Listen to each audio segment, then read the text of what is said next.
ഇന്ന് നരേന്ദ്രമോദിയുടെ 75ാം പിറന്നാളാണ്. അതിനിടയിൽ സമൂഹ മാധ്യമങ്ങളിൽ ഒരു പോസ്റ്റ് പ്രചരിക്കുന്നുണ്ട്. അത് 2 വർഷം മുൻപ് നിലവിലെ കോൺഗ്രസ് നേതാവായ സന്ദീപ് വാര്യരുടെ പോസ്റ്റാണ്. അതിങ്ങനെയാണ്: എന്താണ് നരേന്ദ്രമോദിയുടെ പ്രസക്തി എന്ന് ചിന്തിച്ചിട്ടുണ്ടോ? 2014 ഒരു 3ാം UPA സർക്കാരായിരുന്നു വന്നിരുന്നെങ്കിൽ ഈ രാജ്യം മറ്റൊരു പാകിസ്ഥാനോ ശ്രീലങ്കയോ ആകുമായിരുന്നു എന്നുള്ളതാണ് അതിൻ്റെ ഉത്തരം. ആ ലിസ്റ്റ് ഇപ്പോൾ വർദ്ധിച്ചിട്ടുണ്ട്. നേപ്പാൾ ആയിട്ടുണ്ട്, ബംഗ്ലാദേശ് ആയിട്ടുണ്ട്, അത്തരം പല രാജ്യങ്ങളും ഉണ്ടാവുകയാണ്. അതിനുശേഷം അദ്ദേഹം ഈ ഇന്ത്യയെ പാകിസ്ഥാനുമായി ശ്രീലങ്കയുമായെല്ലാം താരതമ്യം ചെയ്യുന്നുണ്ട്. അതിൻ്റെ അവസാനത്തിലേക്ക് വരുമ്പോൾ അദ്ദേഹം പറയുന്നത്, കഴിഞ്ഞ 9 വർഷത്തിനുള്ളിൽ പാകിസ്ഥാനും ശ്രീലങ്കയും ചെന്നെത്തിയ അവസ്ഥ ഇവിടെ സൂചിപ്പിക്കുന്നു. അദ്ദേഹം അതിനെയാണ് സൂചിപ്പിക്കുന്നത്. അതോടൊപ്പം തന്നെ സമാന ഭൂമിക പങ്കിടുന്ന പാകിസ്ഥാനെ ശ്രീലങ്കയും പോലെ തകരാതെ ഭാരതം 9 വർഷങ്ങൾക്കുള്ളിൽ നടത്തിയ മുന്നേറ്റത്തിന് ഒറ്റ കാരണമേ ഉള്ളൂ. ഈ നാട് ഭരിക്കുന്ന പ്രധാനമന്ത്രിയുടെ പേരാണ് നരേന്ദ്ര ദാമോദർ ദാസ് മോദി. സന്ദീപ് വാര്യർ തന്നെയാണ് പറയുന്നത്. 2 വർഷം മുൻപുള്ള സന്ദീപ് വാര്യരുടെ പോസ്റ്റാണ്. അത് ഇപ്പോഴും നിലനിൽക്കുന്നുണ്ടല്ലോ. അദ്ദേഹം മാറിയിട്ടും ഈ വാക്കുകൾ മാറുന്നില്ല അല്ലേ? വാക്കുകൾ അദ്ദേഹത്തിന്റെ മനസ്സിൽ ഇപ്പോഴും ഈ വാക്കുകൾ ആഴത്തിൽ പതിഞ്ഞു കിടക്കുന്നുണ്ടാവും. പക്ഷെ അത് പറയാൻ പറ്റില്ല, പറയാൻ പറ്റാത്തൊരവസ്ഥയാണ്. അതായത് രാഹുൽ മാങ്കൂട്ടത്തിനെയും രാഹുൽ ഗാന്ധിയെയും ന്യായീകരിക്കേണ്ട വളരെ ദുർബലമായിട്ടുള്ളൊരവസ്ഥയിൽ, വളരെ ഓക്വേർഡായിട്ടുള്ള സിറ്റുവേഷൻ എന്ന് ഇംഗ്ലീഷിൽ പറയും. അത്തരം ഒരു വളരെ പതിതമായ അവസ്ഥയിലാണ് ഇന്ന് അദ്ദേഹം ഉള്ളത്. സന്ദീപ് വാര്യർ, കഷ്ടം അദ്ദേഹത്തിന്. നമുക്ക് വിടാം. അദ്ദേഹമല്ലല്ലോ, ധാരാളം ആൾക്കാർ, മഹാന്മാർ, ലോകമെമ്പാടുമുള്ളവർ പറഞ്ഞിട്ടുണ്ട്. നമുക്ക് ഒരു സന്ദർഭം ആലോചിച്ചുകൊണ്ട് ഇത് തുടങ്ങും. ഒരുപാട് പറഞ്ഞിട്ടുള്ളത് പലതും ആവർത്തന വിരസതയുള്ളതായതുകൊണ്ട് നമുക്ക് അതിൽ നിന്നൊന്ന് വഴിവിട്ട് സഞ്ചരിക്കാം.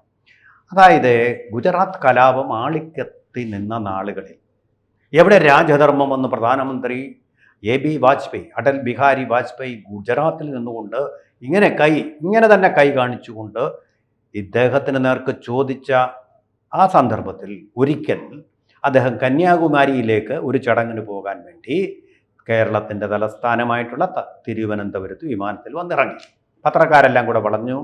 അവർക്കെല്ലാം അറിയേണ്ട ഒരു കാര്യം, ഗുജറാത്ത് കലാപം അങ്ങയുടെ സൃഷ്ടിയല്ലേ, അങ്ങ് അതിൽ പ്രതിയല്ലേ. അമേരിക്കൻ ഭരണകൂടം അദ്ദേഹത്തിൻ്റെ വീസ നിഷേധിച്ചിരിക്കുന്ന കാരണം ഒന്നുകൂടി ചേർത്ത് പറയാം. കഴിഞ്ഞ ദിവസം രാത്രിയാണ് മോദിയുമായിട്ട് ചർച്ച നടത്താൻ അമേരിക്കയിലെ ഏറ്റവും ഉയർന്ന ധന ഉദ്യോഗസ്ഥൻ്റെ രണ്ടാമത്തെയാണ് സെക്കൻഡ് മോസ്റ്റ് ഇമ്പോർട്ടൻറ്റ് പേഴ്സൺ ചർച്ചകൾക്കായിട്ട് ഡൽഹിയിൽ വന്നിട്ടുള്ളത്. ചർച്ചകൾ തുടർന്നുകൊണ്ടിരിക്കുകയാണ്. സാന്ദർഭികമായിട്ട് പറഞ്ഞു, അന്ന് വളഞ്ഞു ഇട്ട് ആക്രമിക്കാൻ, ഇപ്പോൾ രാഹുൽ മാങ്കൂട്ടത്തലിനെ പോലെ ആക്രമിക്കാൻ ശ്രമിച്ച മാധ്യമ പ്രവർത്തകരോട് അദ്ദേഹം പറഞ്ഞത് എന്താണെന്നറിയും? നിങ്ങൾക്ക് വികസനത്തെക്കുറിച്ചുള്ള എന്തെങ്കിലും ചോദ്യങ്ങൾ ഉണ്ടെങ്കിൽ ചോദിക്കൂ, ഞാൻ പറയാം. വർഗീയത സംബന്ധിച്ചുള്ള ചോദ്യങ്ങൾക്ക് ഞാൻ മറുപടി പറയാൻ ഉദ്ദേശിക്കുന്നില്ല. എന്തെന്നാൽ അത് ആളിക്കത്തിക്കുക എന്നുള്ളതല്ല എൻ്റെ ലക്ഷ്യം. പറഞ്ഞു. ആർക്കും പത്രക്കാർക്ക് പിന്നെ വികസനത്തെക്കുറിച്ചൊന്നും അറിയണ്ടല്ലോ. അവരും മൈക്കും എല്ലാം ഓഫ് ചെയ്തുകൊണ്ടും ക്യാമറകൾ ലോക്ക് ചെയ്തുകൊണ്ടും അവരവിടുന്ന് പിൻവാങ്ങി. ഇതാണ് പറഞ്ഞതെന്ന് പ്രത്യേക ദിവസം പത്രത്തിൽ വന്നു. അങ്ങനെയാണ് സംഭവിച്ചത്. അപ്പോൾ പത്രക്കാരാലും ലോക നേതാക്കളാലും കോൺഗ്രസ്സുകാരാൽ പ്രത്യേകിച്ചും വേട്ടയാടപ്പെട്ട ഒരാൾ അചഞ്ചലനായി അവിടെ നിന്നു. അതാണ് ലീഡർഷിപ്പ് ക്വാളിറ്റി. സ്വന്തം പാർട്ടിക്കാരാലും അടൽ ബിഹാരി വാജ്പേയി ആണ് രാജധർമ്മയുടെ ഈ ലീഡർഷിപ്പിനെ കുറിച്ച് പറയുമ്പോഴാണ് സന്ദീപ് വാര്യരുടെ വാക്കുകൾ വളരെ കൃത്യമാകുന്നത്.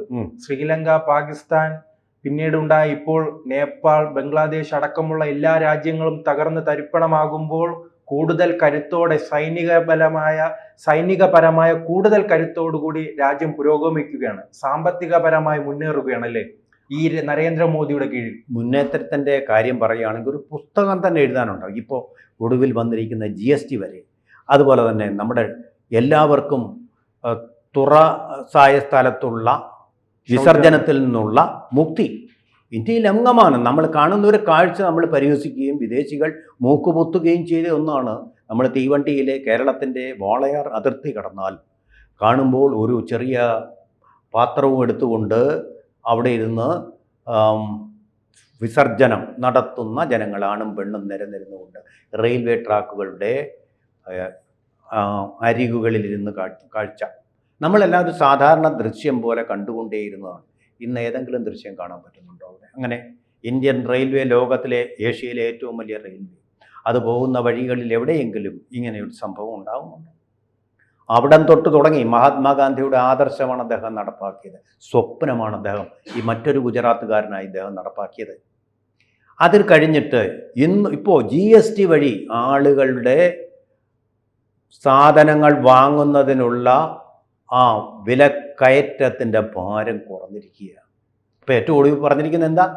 പഴയ വിലയും പുതിയ വിലയും നേരത്തെ GST കുറയ്ക്കുന്നതിന് മുമ്പുള്ളതും അത് കുറച്ചതിന് ശേഷവും ഉള്ളത് ഡിസ്പ്ലേ ചെയ്യണമെന്ന് നിർദ്ദേശം കമേഴ്സ്യൽ മന്ത്രാലയം കൊടുത്തിരിക്കുകയാണ്.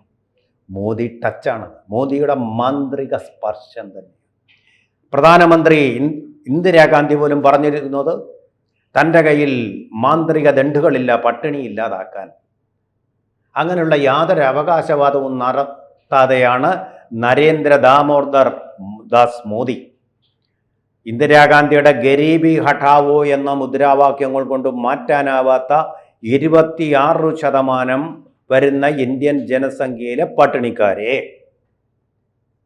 5% ഇന്ന് താഴ്ത്തി ഒരു ട്രാൻസ്ഫർമേഷൻ അവകാശവാദങ്ങളില്ലാതെ ഇന്ത്യയിൽ വരുത്തി വെച്ചിരിക്കുന്നത്. സാറിപ്പോൾ ഇന്ദിരാഗാന്ധിയെക്കുറിച്ച് സൂചിപ്പിച്ചത് കൊണ്ടാണ് നെഹ്റു കുടുംബത്തിലെ എല്ലാ കാലത്തെയും കണ്ണിലെ കരടായി മാറുകയാണ് നരേന്ദ്രമോദി ഈ 75-ാം വയസ്സിൽ. അതെന്തുകൊണ്ടായിരിക്കും നരേന്ദ്രമോദി അവർ വേട്ടയാടുന്നത്? ഇപ്പോൾ നരേന്ദ്രമോദിക്ക് മുകളിൽ അദ്ദേഹത്തിന്റെ അമ്മയെ, മരിച്ച അമ്മയെ പോലും അപമാനിക്കുകയാണ് അല്ലേ? തീർച്ചയായിട്ടും. ആനന്ദഭവനം മാത്രമല്ല, ഇന്ത്യ മുഴുവൻ തങ്ങളുടെ സ്വത്താണ്, വസ്യത്താണ്, കുത്തകയാണ് എന്നുള്ള ധാരണയായിരുന്നു നെഹ്റു കുടുംബത്തിനുണ്ടായിരുന്നത്. അതുപോലെയുള്ള ആരാധനയാണ് കോൺഗ്രസ്കാരിൽ നിന്ന് അവർക്ക് ലഭിച്ചുകൊണ്ടിരുന്നത്, പാവപ്പെട്ട ഗ്രാമീണരിൽ നിന്നും ലഭിച്ചുകൊണ്ടിരിക്കുന്നത്. നരേന്ദ്രമോദി എന്ന് പറയുന്ന ഈ പിന്നാക്ക ജാതിക്കാരൻ ആ ചരിത്രം തിരുത്തി കുറിച്ചുകൊണ്ട് കോൺഗ്രസ്സിന് കനത്ത പ്രഹരം ഏൽപ്പിച്ചിരിക്കുന്നു. അവരുടെ സ്വപ്ന സൗധങ്ങൾ തകർത്തിരിക്കുന്നു. അതിൻ്റെ ഒരു വീറും വാശിയുമാണ്. അല്ല ഏതെങ്കിലും തരത്തിൽ അഴിമതിക്കാരനാണെന്നോ വികസനം നടത്തിയില്ലെന്നോ പറഞ്ഞ് ഇദ്ദേഹത്തിനെതിരെ ആരോപണത്തിൻ്റെ ഒരു ശരം പോലും ഉതിർക്കാൻ കഴിയുകയില്ല എന്നുള്ളത് കൊണ്ടാണ് വളരെ അപക്വവും അസത്യവും ജടിലവുമായിട്ടുള്ള വോട്ട് ചോരി മുതലായിട്ടുള്ള മുദ്രാവാക്യങ്ങൾ ഉയർത്തിക്കൊണ്ട് നടക്കുന്നത്. നെഹ്റുവിൻ്റെ കാലത്തും ഇങ്ങനെയൊക്കെ തന്നെയായിരുന്നു വോട്ടർ പട്ടിക. അതൊരിക്കലും സമ്പൂർണ്ണമാവുകയില്ല, അത് തിരുത്തിക്കൊണ്ടേയിരിക്കുക. അതിനുവേണ്ടിയാണ് ഇപ്പോൾ SIR നടത്തുന്നത്, അതിനും എതിർത്തുകൊണ്ടിരിക്കുക. ഒന്ന് പറയാം, ജവഹർലാൽ നെഹ്റു ഇവിടെ ഒരു റെക്കോർഡ് ഇട്ടിട്ടുണ്ട്. അത് ഏറ്റവും കാലം പ്രധാനമന്ത്രിയായിട്ടിരുന്നു എന്നുള്ളത്. ആ റെക്കോർഡാണിപ്പോൾ നരേന്ദ്ര ദാമോദർ ദാസ് മോദി തിരുത്തുന്നത്. അത് തിരുത്തുമ്പോൾ അദ്ദേഹം ഇന്ത്യയെ ലോകത്തിലെ 4ാം ശക്തിയാക്കി മാറ്റിയിട്ടുണ്ട്. ജവഹർലാൽ നെഹ്റുവിൻ്റെ കാലത്തെ പോലുള്ള ഭരണമായിരുന്നു ഇവിടെങ്കിൽ ഇന്ത്യ ഒരു നേപ്പാളായി തീർന്നേനെ, അല്ലെങ്കിൽ ഒരു ശ്രീലങ്കയായി തീർന്നേനെ, ഇതുമല്ലെങ്കിൽ ഒരു പാകിസ്ഥാനായി തീരും. അതാണ് അവതാര പുരുഷനെ പോലെ സംഭവാമി യുഗേ യുഗേ എന്ന് പറയുന്ന പോലെ ചരിത്രത്തിലും ഇങ്ങനെ ഉണ്ടാകുന്നുണ്ടെന്ന് മാർക്സും പറയുന്നു. ചരിത്രത്തിൻ്റെ ഗതി നിയന്ത്രിക്കാനുണ്ടായ ഒരു അവതാരം തന്നെയാണ് നരേന്ദ്ര ദാമോദർ ദാസ് മോദി. അതാണിപ്പം നടന്നുകൊണ്ടിരിക്കുന്നത് എന്ന് മാത്രമല്ല, ശ്രീജിത്ത് പറഞ്ഞതിന് അനുപൂരകമായിട്ടൊരു കാര്യം കൂടെ ഞാൻ പറയുന്നു. കാരണം അമേരിക്കയുടെ F-35 വിമാനങ്ങളെ, അതുപോലെ തന്നെ ചൈനയുടെ ഡിഫൻസ് കമാൻഡ് സിസ്റ്റത്തെ ഒക്കെ വെല്ലുന്ന മികവുള്ള ഒരു ഡിഫൻസ് കമാൻഡ് സിസ്റ്റം ഇന്ത്യക്കുണ്ടെന്ന് ഓപ്പറേഷൻ സിന്ദൂറിലൂടെ തെളിയിച്ചുകൊണ്ടാണ് ലോകത്തിൽ ഇന്ന് ഏറ്റവും കൂടുതൽ വേഗത്തിൽ വളരുന്ന ഇന്ത്യ എന്ന് പറയുന്ന ഈ രാഷ്ട്രം നരേന്ദ്രമോദിയുടെ നേതൃത്വത്തിൽ നമുക്ക് അഭിമാനം പകരുന്നത്. എന്ന് മാത്രമല്ല, ഞാൻ പറഞ്ഞത് ലീഡർ എന്ന് പറഞ്ഞു, ലീഡർ അദ്ദേഹം ഒരു ഡീലർ അല്ല ഒരിക്കലും. അതാണ് അദ്ദേഹത്തിന് രാജീവ് ഗാന്ധി മുതലായ നേതാക്കളിൽ നിന്നുള്ള വ്യത്യാസം. അദ്ദേഹം ഡീലറല്ല, ശരിക്കും ലീഡറാണ്. അതുപോലെ തന്നെ ജവഹർലാൽ നെഹ്റുവിന് പോലും ഇല്ലാത്ത ഒരു ഗുണം കൂടി അദ്ദേഹത്തിൽ അത്യത്താരോപണം ചെയ്യാം. അത് മറ്റൊന്നുമല്ല, അദ്ദേഹം ഒരു രക്ഷകനാണ്. ശ്രീജിത്ത് പറഞ്ഞതുപോലെ തന്നെ പാകിസ്ഥാനെ പോലെ ഒന്നായിത്തീരുന്നതിൽ നിന്നും നേപ്പാൾ പോലെ ഒന്നായിത്തീരുന്നതിൽ നിന്നും, ബംഗ്ലാദേശ് പോലെ ഒന്നായിത്തീരുന്നതിൽ നിന്നും, ശ്രീലങ്കയെ പോലെ ഒന്നായിത്തീരുന്നതിൽ നിന്നും ഇന്ത്യയെ രക്ഷിച്ച രക്ഷകൻ, ധീരനായിട്ടുള്ള രക്ഷകൻ, ദി സേവിയർ അദ്ദേഹം അതാണ് എന്നുള്ള കാര്യം നിഷ്പക്ഷമതികളായിട്ടുള്ള ആളുകൾക്ക് യാതൊരു തർക്കവും ഇല്ലാത്ത കാര്യം തന്നെയാണ്. കൂടുതൽ വാർത്തകളും വിശേഷങ്ങളും നിങ്ങളിലേക്ക് എത്താൻ ABC മലയാളം സബ്സ്ക്രൈബ് ചെയ്യുക, ബെൽ ബട്ടണും അമർത്തുക.